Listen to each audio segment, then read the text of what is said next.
Hola, ¿qué tal? Buen día. Estoy hoy con Clara Luz Álvarez, doctora, experta en un montón de cosas relacionadas con la sociedad de la información, pero particularmente en televisión y contenidos, y autora de un montón de Biblias sobre las telecomunicaciones en México. Este, Muchos libros relacionados con el derecho y las telecomunicaciones en México. Es un placer para mí estar hoy con Clara Luz Álvarez. Hola, Clara Luz. Muchas gracias por la invitación y encantada de estar contigo y quienes nos escuchen y vean. Gracias, profesora.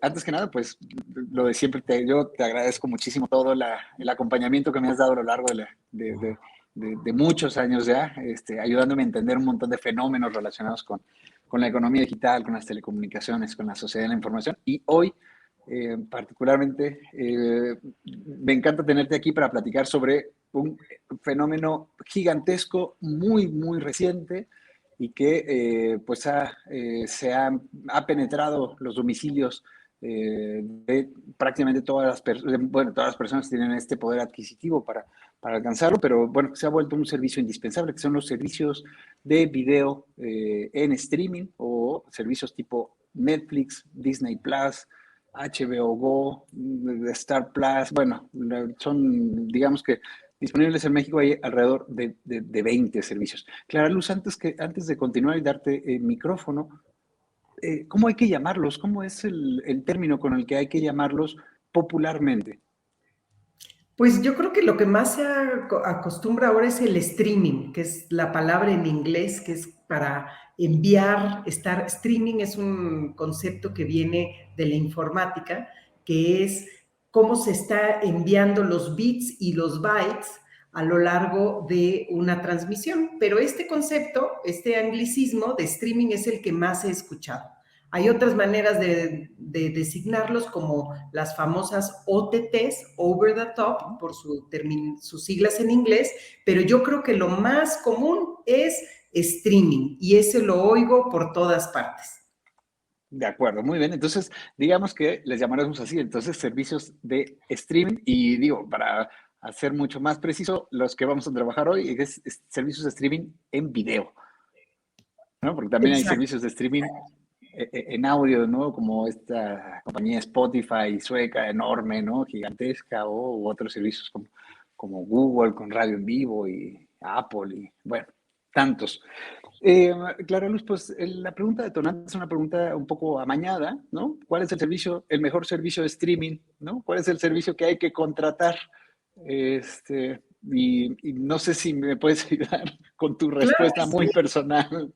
claro que sí. Yo creo que el mejor servicio de streaming es el que a cada uno satisface sus gustos y sus intereses. Por ejemplo, si hay una persona que es fanática del manga y todo lo que tiene que ver con el anime, bueno, seguramente Crunchyroll va a ser lo mejor que pueda existir. Y todo depende de gustos. Pongo ese caso extremo porque también hay servicios de streaming solo para deportes, por ejemplo, o hay gente que le gusta variedad, como puede ser en el caso de Netflix. Hay gente que le gusta o porque tienen niños en casa y quieren ver Disney Plus. Bueno, pues entonces aquí hay de todo. La ventaja con el streaming hoy día, a diferencia de lo que nos pasaba incluso a principios de este siglo y sin duda el siglo pasado, que nosotros consumíamos videos de lo que recibíamos básicamente en televisión abierta. Y eran muy pocas las personas que en su hogar tenían servicio de televisión por cable, por ejemplo, y estaban sujetas a lo que les proporcionaban. Hoy día con el streaming, el mejor streaming va a ser el que satisfaga los intereses de cada quien. Y eso es maravilloso, porque es casi, casi como llegar a un restaurante, como si fuera un buffet, y uno decidir qué tipo de comida le gustaría. Antes era, bueno, pues lo que haya y ya como lo que más o menos me satisfaga. Hoy día podemos personalizarlo. Y esos son de las ventajas que tenemos como audiencias. Y claro que vamos a platicar, yo creo, en un momento más, de los retos que tienen estas compañías para poder mantener teniendo nuevas ediciones, nuevas series, nuevas películas, que ha cambiado y seguirá cambiando los modelos de negocio en los cuales se basan estas plataformas de streaming. Claro que sí, gracias, profesora.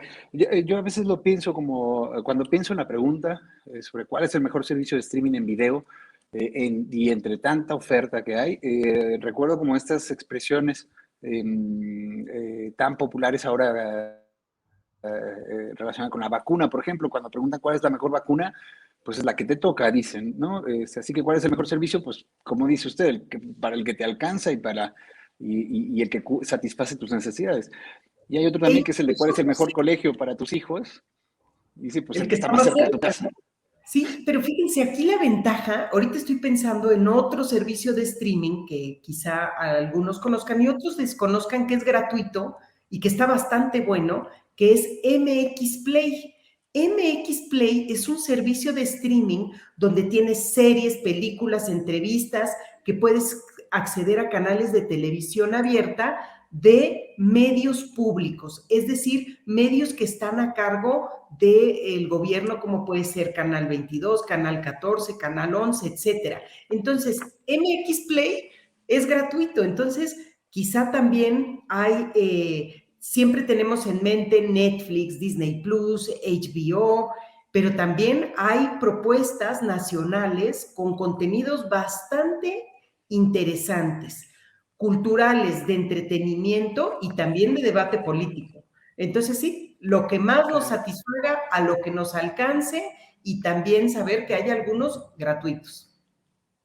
claro. Me gusta, profesora, que ponga el caso de MX Play. Es un caso, además, excepcional en la oferta de servicios de streaming en video. Eh, que pues es un servicio público y un servicio, como dice usted, concentrador de señales y de contenidos, más bien de contenidos audiovisuales producidos por el sistema televisivo del Estado mexicano. No están, hay que decirlo, no está TV UNAM, no está 11 TV, ni producciones o contenidos fuera de la Ciudad de México, ¿no? De productoras públicas propiedad de estados o de ayuntamientos, si fuera el caso. No conozco ninguna de ayuntamiento, pero seguro que lo habrá, o de aparatos legislativos, ¿no? Que también es mucho el caso. No están esas plataformas.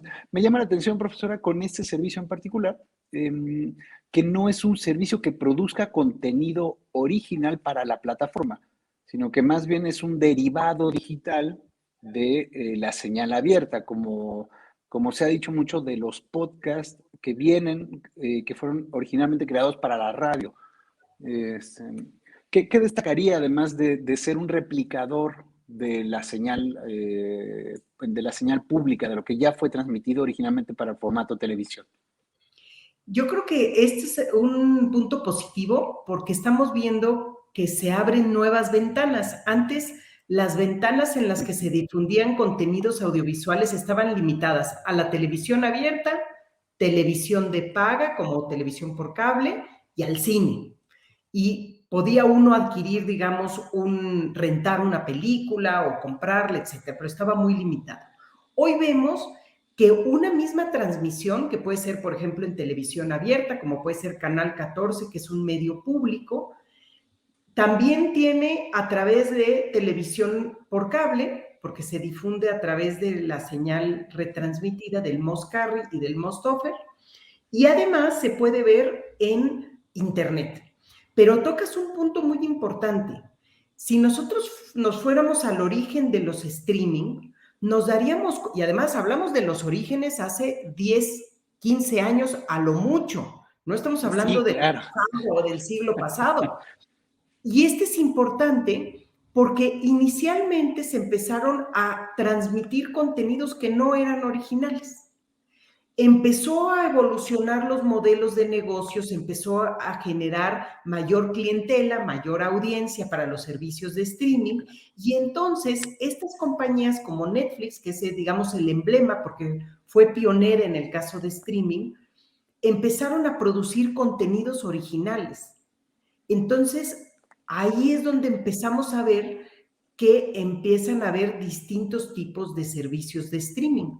Servicios de streaming que en algún momento solamente adquirían películas o series ya hechas y las sumaban al catálogo.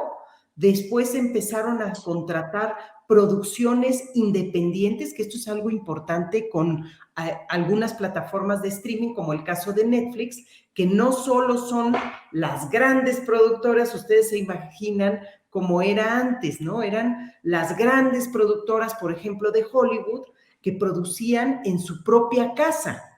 Y muchas de ellas, por ejemplo, podemos mencionar el caso de HBO, que tiene principalmente producciones propias.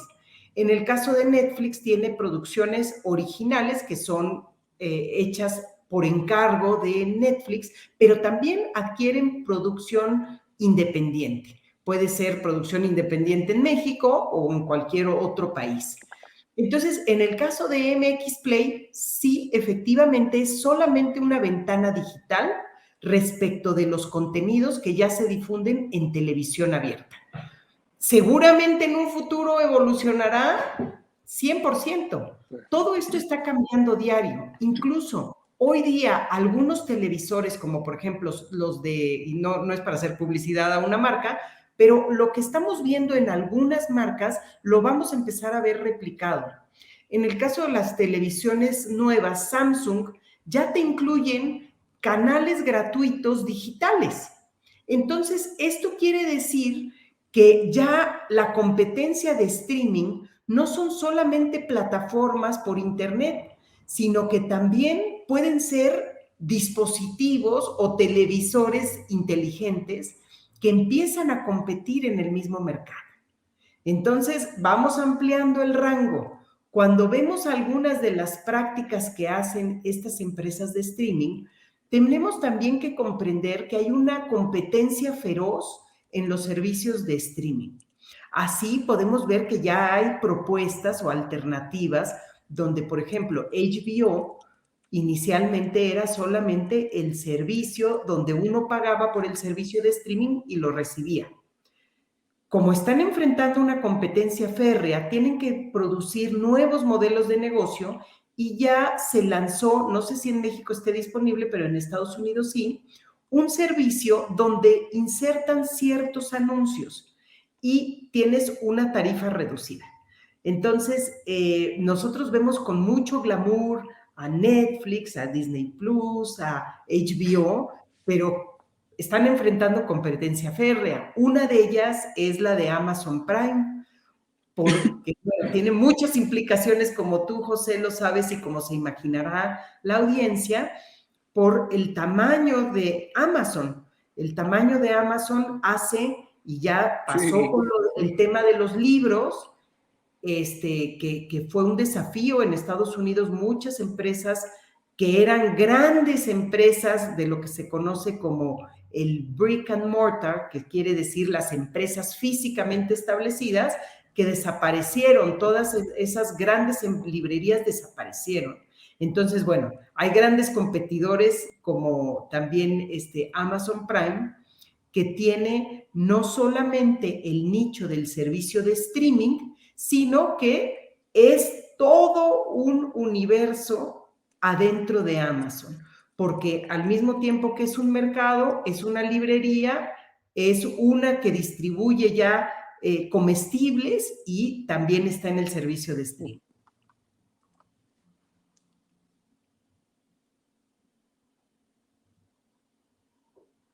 Claro, yo lo pienso a veces, profesora, como si se tratara de que las plataformas de streaming de videos son víctimas de su propio éxito, ¿no? Y de su propio éxito han crecido tanto, han logrado tantas innovaciones y han conquistado tantos hitos en materia tecnológica y de proveeduría de servicio que ahora pues tienen que inventar más y más para seguir reteniendo consumidores y captar nuevos consumidores en un mercado que pues no crece al mismo ritmo como crecen, pues para empezar, el tamaño de las plataformas y segundo, la necesidad de beneficio, de lucro económico de los accionistas. Así que, y bueno, particularmente lo podemos ver en México. Creo que este tema de lo que los expertos llaman el share of wallet va a ser un tema muy complicado en el cortísimo plazo.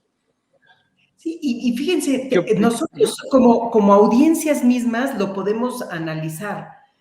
Recuerden ustedes cuando teníamos solo televisión abierta, en la ciudad donde estuviéramos tendríamos uno o varios canales, nos daban lo que querían los canales. Cuando tuvimos televisión por cable, por ejemplo, podríamos tener una diversidad de canales, pero no todos nos interesaban.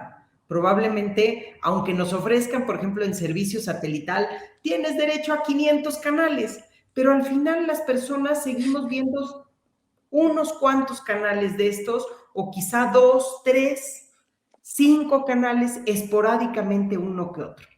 Estas plataformas de streaming lo que están haciendo, y como inició el streaming, es que también esas plataformas como Netflix o como lo puede ser Amazon Prime o como puede ser Claro Video o como puede ser Blim, o sea, hay muchas opciones que ya podemos hablar en México, tienen todavía un catálogo amplio que puede dirigirse a la primera infancia o puede dirigirse a thrillers para adultos o policíacas, históricas, es decir, tienen una amplia gama. Justamente, y esto se detona, yo no creo que a partir de la pandemia, pero se aceleró por la pandemia, cuando ya los cines dejaron de tener ese lugar preponderante para el estreno de películas, se aceleró algo porque empezaron a hacer estas empresas de streaming, ya no solamente, por ejemplo, hablemos de Disney. Disney vendía sus canales a las empresas de televisión por cable, de televisión satelital. Pero de repente vio que había un área de oportunidad con la mayor presencia de Internet en los hogares para poder ofrecer también sus canales directamente a los usuarios. Y entonces ya alguien que solamente le guste eso, en vez de contratar un servicio de televisión por cable, podrá contratar directamente solamente a Disney Plus, por ejemplo. Claro. También se está Bueno, dando otro fenómeno, José, que entonces también uno diría, bueno, pues entonces es más barato porque el servicio de streaming es más barato una suscripción, pero probablemente una sola suscripción no satisfaga los intereses y los gustos de cada hogar. Y entonces lo que se está viendo también la presencia es que empiezan a contratar distintos servicios de streaming. Al final, ¿es más barato o no? Bueno, dependería del hogar, de los gustos, de las preferencias y, por supuesto, un requisito básico y más considerando la situación de nuestro país es si existe disponibilidad de banda ancha en los hogares. Porque aquí estamos hablando de streaming como si los hogares mexicanos tuvieran banda ancha y tenemos que decirlo que aún eso está, todavía es una aspiración que tenemos en nuestro país. Sí, claro. De hecho, me gustaría dejar este tema particular de derechos, ¿no? De acceso también para que me cuente un poquito sobre derechos de audiencias y cómo están impactando los derechos de audiencia o más bien cómo están impactando los servicios de plataforma a los derechos de audiencia y cuáles son los retos, los desafíos y en qué hay que trabajar. Pero me gustaría un poquito ir como cerrando la parte económica, profesora. Si no tiene inconveniente, me gustaría presentar... Ah, bueno, no. Sabemos, quería hacer una postilla ahí con lo que dijo usted relacionado con la pandemia. Y los servicios más,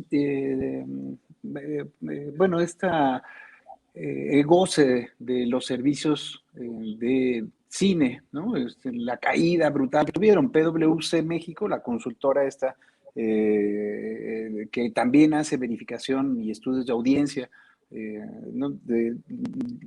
Registró una caída de menos 80% en los ingresos de las compañías de cine en México. Básicamente, también hay que considerar en 2020. Hay que considerar que hay solo dos grandes compañías, ¿no? ¿No? Aunque hay muchísimas iniciativas locales, muchísimas, eso sí, pero bueno, muy dispersas y que no crean, digamos, que tendencia a industria, ¿no?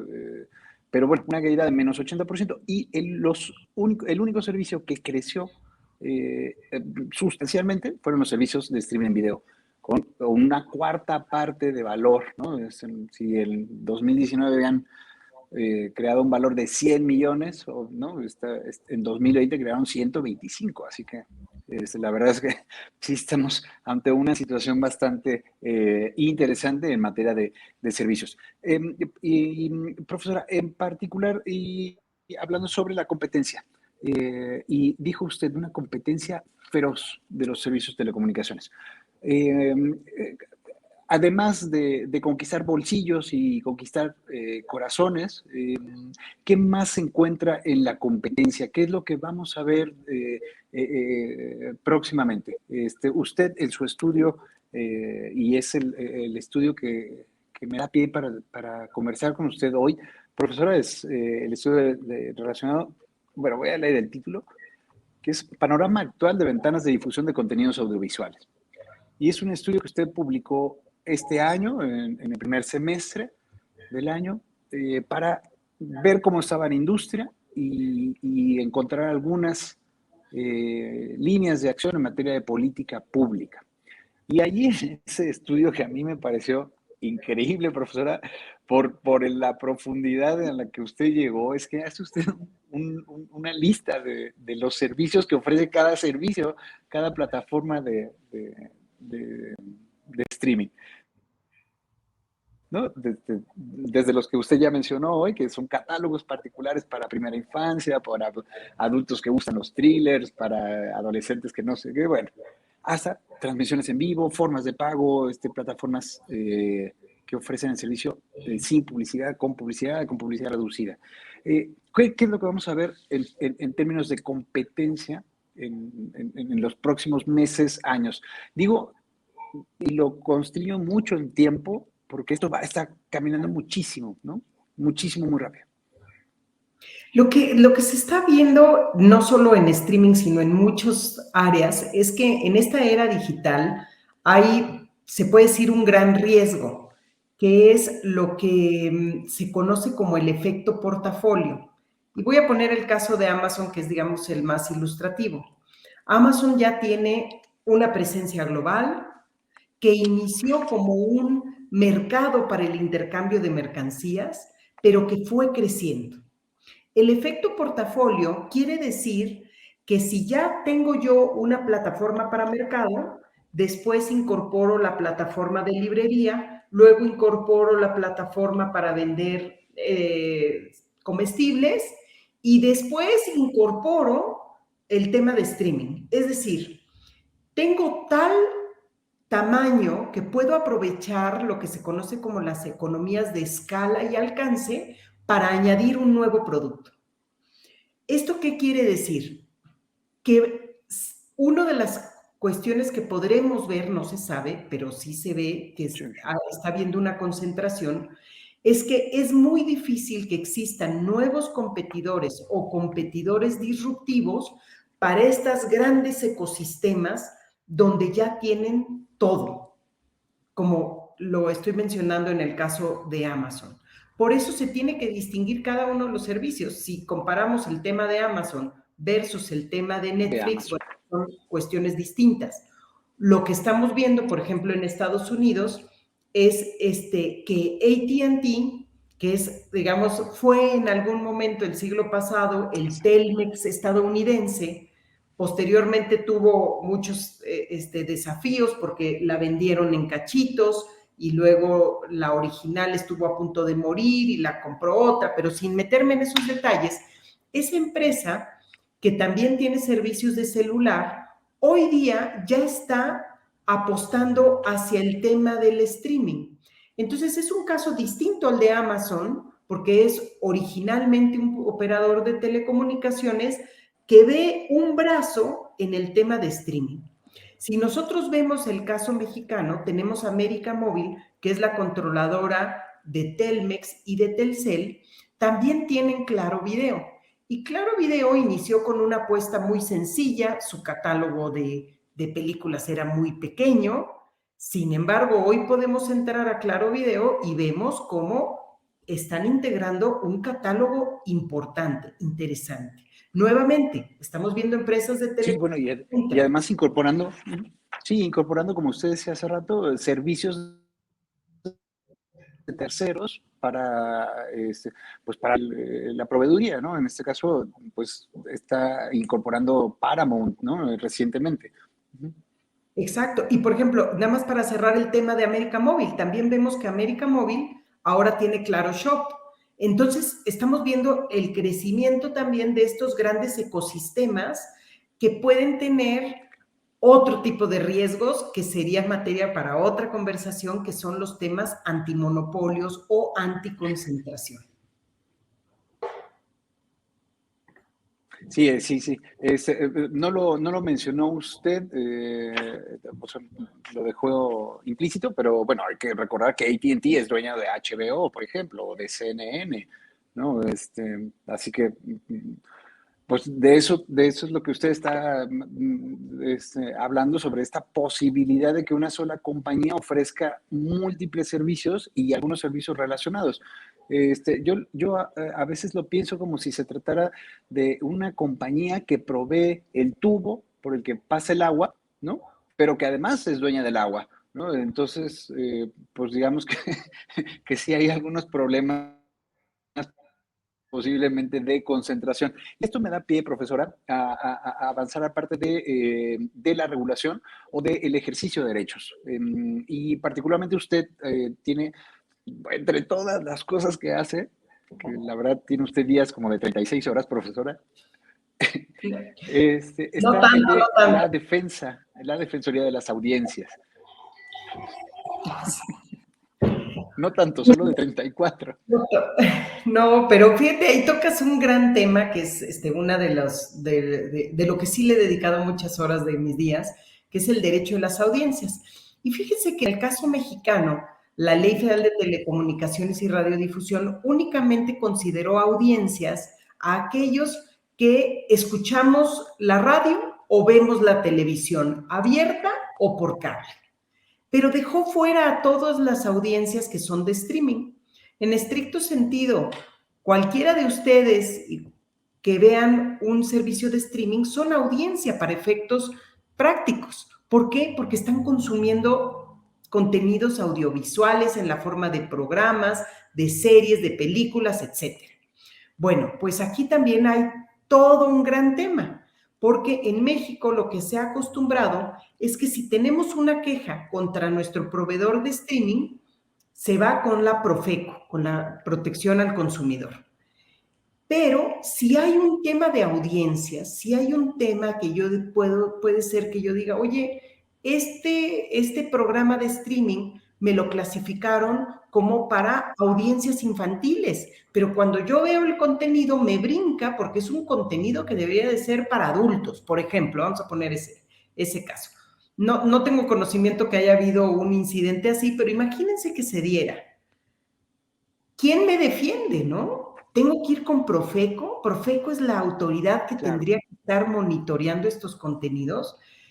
Y bueno, yo creo que Profeco no tiene facultades para revisar el contenido propiamente. ¿Es clasificación para todo público o es clasificación para adultos? Es algo que no está.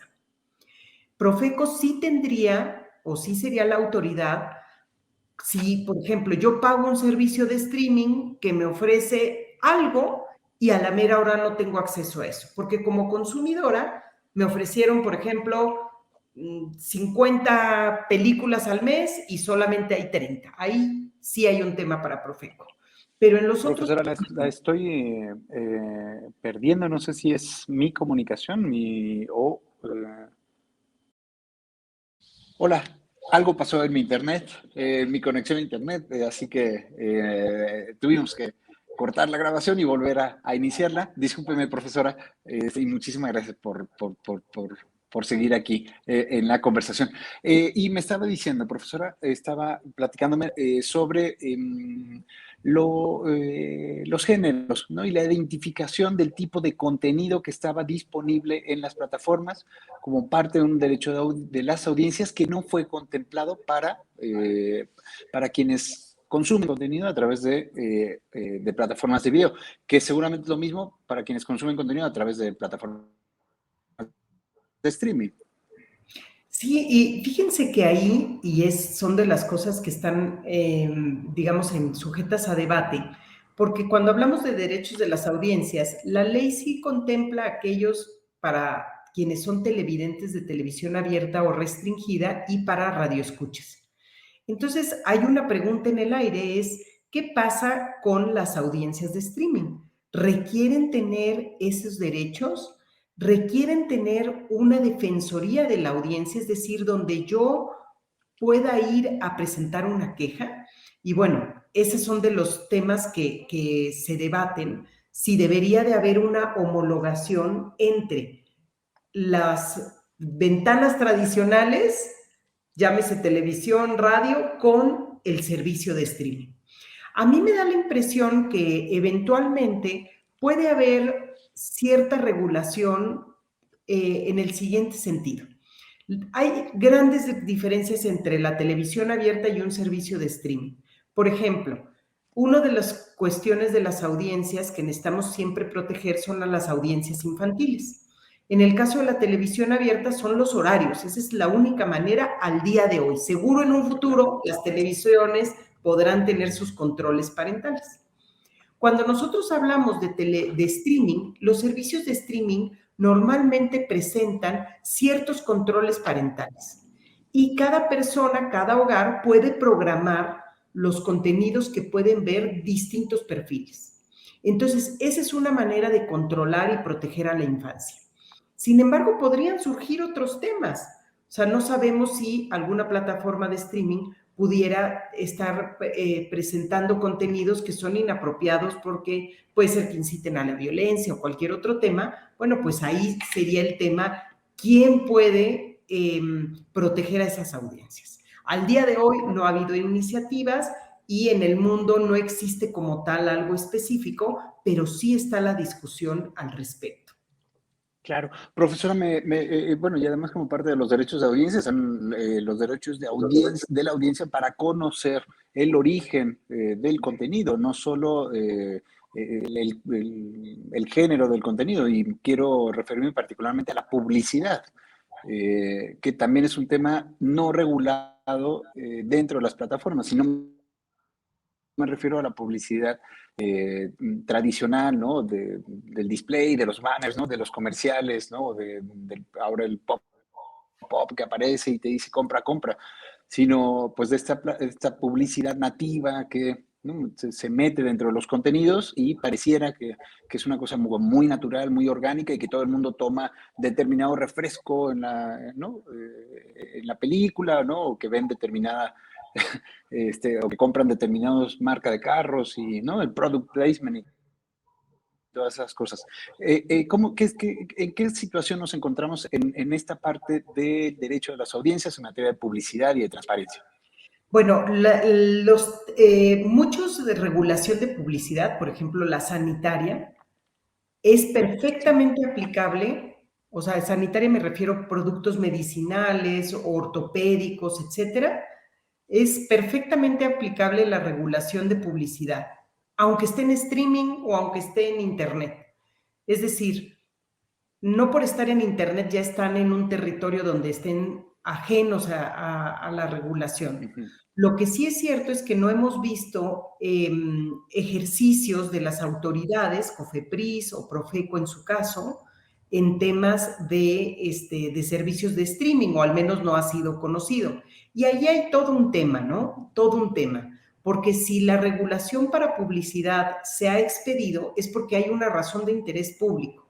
En el caso de bebidas, de alimentos, de productos médicos, medicinas, herbolaria, etcétera, se busca proteger la salud y la integridad de las personas, claro, que puede ser afectada si no se sigue esa regulación en el streaming, como dices, como publicidad nativa, como posicionamiento de producto, porque entonces ahí, digamos, se le da la vuelta a las leyes, a la regulación, por estar en internet, y eso no debe de ser. Si esa regulación es de interés público, es por ejemplo, en la Ley Federal de Protección del Consumidor establece de manera muy clara que la publicidad no debe de engañar, no debe de inducir a confusión ni error. Entonces, todo eso tendría que seguirse. Y hay todo otro tema, pero no me voy a desviar porque ya otro día platicaremos, que es el tema de los influencers. Pero concretamente en streaming, también tengo que decir que de los desafíos que enfrentan aquellos que producen contenidos, ya sea series, programas, películas, documentales, muchas veces es el financiamiento. Porque antes existían grandes productoras que gastaban mucho dinero y producían pocas películas, pocas series. Pero también recibían muchos ingresos de esas producciones. Hoy día esos márgenes se han limitado porque ahora hay muchas personas que pueden producir. Ya no se necesitan los grandes estudios de Hollywood, sino que con pequeños estudios o con producciones que requieren menos ingresos, se puede hacer producciones. Entonces, el financiamiento se ha limitado. Una de las maneras que han encontrado es colocar productos dentro de sus producciones para así recibir ingresos. Y hay un caso que yo lo comento siempre con mis alumnas, porque, por ejemplo, cuando ustedes recordarán aquella serie House of Cards, que fue de las muy, muy famosas de Netflix, le preguntaron a quien produjo esa serie, le dijeron, no, es que tú incluiste muchísimo posicionamiento de producto, ponías marcas de autos, de computadoras, de celulares, etcétera, etcétera. Y él lo que contestó fue, y bueno, tómenlo de quien viene, pero dijo, a ver, a mí me piden que yo haga una producción que se vea lo más natural y lo más realista. Así es que si me piden algo realista, yo tengo que utilizar áreas comunes, servicios, computadoras, celulares que todo el mundo conoce para que así se refleje de una manera muy natural. Bueno, quizá en parte tiene razón y en parte puede ser que haya recibido financiamiento de esas marcas para estar incluidas en esta serie. Entonces, hay que ver las dos caras de la moneda. Claro.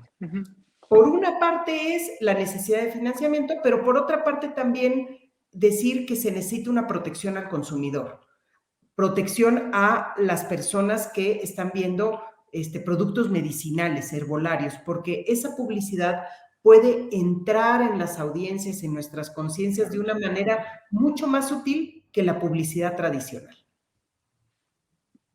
Claro, nada está por encima del derecho de las audiencias y nada está por encima de la ética y de la responsabilidad corporativa. Así que, pues sí, desde la publicidad y las agencias de mercadotecnia, pues siempre pedirán que el contenido pase así, ¿no? El tema de los influencers es fantástico, pues, ¿no? Con esta difuminación de fronteras, ¿no? En esta ya amalgama entre lo que podría considerarse un contenido original, puro, ¿no? Por las ganas de hacer un contenido, de alcanzar una audiencia, de contar historias y la necesidad también de generar ingresos, ya sea para seguir produciendo o ingresos de lucro. Eso, pues, es un gran tema, profesora. ¿No? La verdad es que sí me gustaría tratarlo después. Espero en los próximos días tener una entrevista con Fiorentina García Miramón, que es cofundadora de una organización de defensa de consumidores digitales, TechCheck, para hablar particularmente con el tema de los influencers, que es un temazo. Quería, para cerrar el tema de derechos de audiencias sobre la publicidad,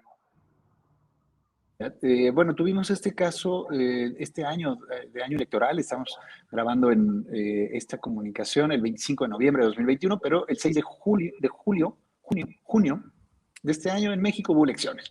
Y previo a eso, pues las elecciones siempre mueven un montón de cosas, intereses, y bueno, la propaganda pues es parte esencial del proceso electoral, ¿no? Democrático.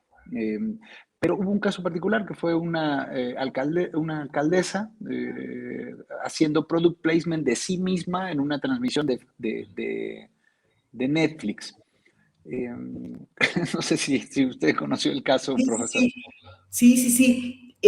Bueno, ese es un caso interesante porque, digamos, está toda la película y en toda la película no aparece, pero no sé, en un minuto de la película, en la parte final, sale la alcaldesa. Y bueno, fue un tema de juicio. llegó hasta el Tribunal Federal Electoral, a la sala que le correspondió conocer de ese asunto, porque tenían que analizar si realmente había habido una promoción personalizada de esta alcaldesa, de esta servidora pública, y cuáles eran las repercusiones o cuál era la responsabilidad de quienes habían producido ese contenido y de la plataforma de streaming que lo había difundido. Entonces sí fue todo un tema, porque evidentemente, así como hablábamos de posicionamiento de producto, podría haber en las películas y en las series el colocar también temas políticos, ¿no? Y bueno, y eso ya lo sabemos en México, ha habido varios casos en televisión abierta principalmente. Entonces, bueno, sí, seguramente también esos son de los asuntos que seguirán teniendo presente en el Tribunal Electoral. Seguramente, a diferencia de la televisión abierta y la radio abierta, donde el Instituto Nacional Electoral monitorea todas las transmisiones, en el caso de las plataformas de streaming, imagino que más bien será por denuncia o queja de alguien, ¿no? Porque no habría manera que el INE estuviera revisando todos los contenidos que hay en todas las plataformas. No, la explosión de los contenidos y las marcas de producción de contenido digital es, bueno, pues sí, inabarcable, ¿no? En ningún lugar. Profesora, para cerrar el tema de regulación, este es uno de los temas que usted trató con suficiencia en el estudio que publicó este año relacionado con las ventanas de difusión, que es contenido nacional. Y sobre contenido nacional quiero colgarle inmediatamente el tema de impuestos, ¿no? Y bueno, sabemos que los legisladores han visto, pues también como todos hemos visto, que el crecimiento de las plataformas, el aumento de usuarios que tienen de consumidores que tienen las plataformas, y bueno, pues lo han visto también como una posibilidad de generar ingresos fiscales para el país. Eso uno, y lo otro es el contenido nacional, que es una regulación, entiendo, migrada del mundo análogo, ¿no? ¿No? Como una defensa del patrimonio cultural, como una defensa de la identidad nacional, ¿no? Migrada a lo digital. Ayúdame a entender qué es lo del contenido digital, nacional en plataformas digitales y cuál es su opinión al respecto. Sí, bueno, en el caso de México, únicamente el cine tienen unas obligaciones de contenido nacional, tienen una obligación de incluir cierto número de películas en el cine, pero no tienen ni la televisión abierta, ni la televisión por cable, ni la televisión satelital. Hay otros países que sí, que desde hace mucho tiempo incluyen esa obligación de difundir producciones nacionales. En México no existe. Existe una iniciativa que está en el Congreso de la Unión en la que se propone incluir contenidos, o sea, esa cuota de contenidos, porque así se le conoce como cuota de contenidos para las plataformas de streaming. En lo personal creo que es difícil imponer esa cuota de contenidos, porque ustedes imagínense, por ejemplo, el caso de Crunchyroll. Crunchyroll se dedica a anime, manga, y es algo muy especializado. Entonces, ¿cómo va a cumplir esa plataforma de streaming con contenido nacional? Sí, ¿de dónde lo saca? ¿De dónde lo saca, no? Y tener que tener un porcentaje de contenido nacional en anime y en manga, bueno, pues no, es más, no conozco una sola producción nacional con ese género. Si hablamos de otras plataformas, y ahí seleccionen ustedes la que quieran. Imagínense que tienen un portafolio de 100 y ahora les dicen, ahora necesitas incluir a fuerza 10%, 20%, lo que sea, de contenido nacional. Bueno, pues también hay sus problemas, porque las audiencias también nos beneficiamos de esos portafolios grandes que incorporan producciones de todo el mundo, y así hemos podido acceder, por ejemplo, a producciones de Ucrania cuando nunca antes hubiéramos podido acceder. De la misma manera, producciones mexicanas han alcanzado territorios antes inimaginables. Entonces, creo que si bien es cierto que es loable el buscar la producción de contenidos nacionales, me parece que el establecer cuotas de contenidos a plataformas de streaming no es el camino idóneo. sería buscar otros caminos, como puede ser financiamiento a producciones, porque hay otra cosa, el que impongamos obligación de incluirlos no quiere decir que la gente lo vaya a consumir. Entonces, puede ser que aun cuando se haga esa obligación, no necesariamente tenga la consecuencia que es que yo como mexicana pueda ver contenidos que sean relevantes a mi identidad. Entonces, mejor financiar esos contenidos es un camino, o establecer quizá fondos de apoyo. Recordemos que ahora las producciones compiten a nivel mundial. Ya no existe esa protección. Lo que uno busca, por ejemplo, si tomamos Roma como ejemplo, bueno, Roma fue vista en todo el mundo y eso es algo maravilloso. Entonces lo que queremos es eso, más que tratar de aislar a México, es que estas obras mexicanas puedan verse en todo el mundo. Ahora, en cuanto a impuestos, el tema de los impuestos ha sido un tema enorme, no solo para streaming, sino incluso más importantemente para todas estas grandes plataformas que tienen presencia a nivel mundial y que no tienen sus domicilios, en este caso en México, ¿no? Sin embargo, sí prestan servicios a muchas mexicanas y mexicanos. Entonces, creo que el tema fiscal, que ya es un tema que se avanzó desde hace, me parece que fue en 2020, que fue cuando inició, o 2019, no recuerdo bien, pues es básicamente, si los ingresos surgen de nuestro país, entonces estas plataformas, no importa si están en Irlanda o en la Luna, tienen que contribuir con el pago de impuestos en México. Y creo que esto sigue la corriente mundial y creo que cualquiera de nosotros aceptaríamos que es algo justo, ¿no? Si produzco mis ingresos aquí, aunque yo esté en Irlanda, tengo que aportar Sí, a la claro. economía a través de esos impuestos.